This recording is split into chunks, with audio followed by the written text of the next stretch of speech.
Hey guys, I'm Danny Spees, and today I've got a hearty winter dish for you that is so tasty you won't believe how good it is for you. I'm making my kale and turkey pasta, and here's all you'll need.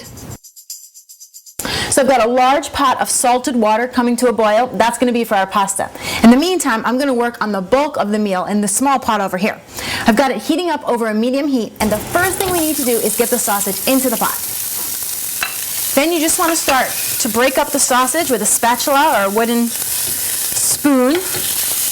And as you'll notice, I didn't put any oil in the pot because I'm using a non-stick pot, and the sausage has enough fat in it already. So you just want to keep working it, and you'll see it'll just slowly start to come apart. So once you've got the sausage beginning to break up and it's starting to brown, go ahead and push it over to one side of the pan, and we're going to get the onions and garlic going on the other side.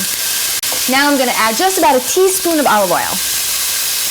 Then I'm going to add my onions, my garlic, and a pinch of red pepper flakes. Give that a little stir. Now I'll just let that go for about 2 or 3 minutes until the onions are translucent and everything smells fantastic. Everything is looking good over here. I'm going to give it a stir. Just going to stir together the onions, the garlic, and the sausage. Let that all work together for another minute or two.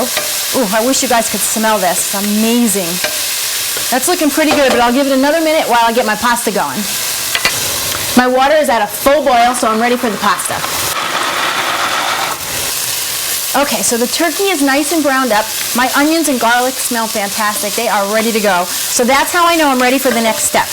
Next up is the broth. I'm going to pour that right in. And the kale. Now I know this looks like a lot of kale, but I'm telling you guys it's going to cook way down. So just get it in the pot. So I just take handfuls and in you go. I promise it's going to fit. I swear, I've done this before. In you go. You just got to give it a little tough love. All right. So once you get everybody in, go ahead and pop a lid on it. You're going to see this stuff going to wilt down quickly.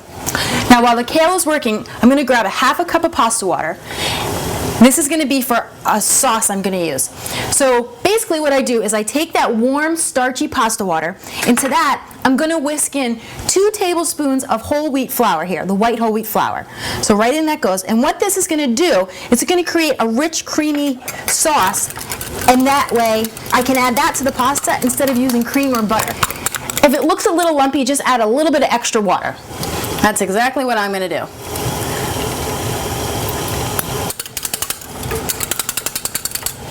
There we go. Oh, so this has only been a couple minutes. You can see how bright the kale is and how much it's wilting down. I'm just going to give it a quick stir, bring it all together. Oh my goodness, this is looking delicious. Okay, we're going to come right back to this. I just want to drain my pasta really quick, but this guy's ready for us. My kale's wilted down, all these flavors have come together, so now I'm ready to add in this rich mock kind of cream sauce that I've made.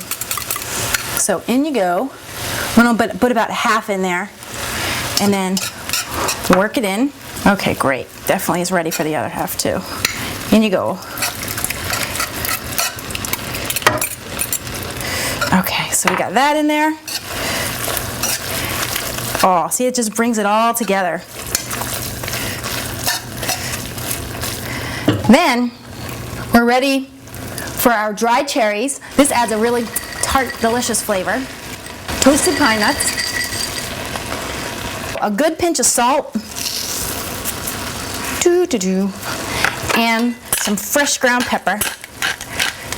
Again, I'm going to bring that all together. Just get on in there.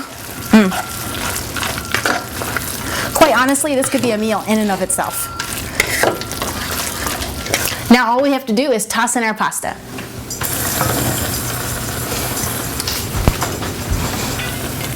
I'll bring that all together. This smells so good, I can't even tell you. You know what I love about this dish? It's that you get that little bit of turkey sausage in there and you get a ton of flavor from it. Then you just pack in the kale, so you have all these dark leafy green goodness. Then it's those little things like the dried cherries and the pine nuts that they're, you know, the littlest blasts of flavor, and they make such a difference in the dish. So good. You guys have got to taste this dish. I'm telling you, it is a keeper. Now we just have one last step, and this is completely optional, but if you're looking for one more layer of wow factor on this dish, feta cheese. I just take a small handful of feta. This is actually fat-free feta. And I sprinkle it right over the top. Oh, hello. This brings a little creamy, tangy factor that is unbeatable. All right, I gotta just give this one little taste before I let you out of here.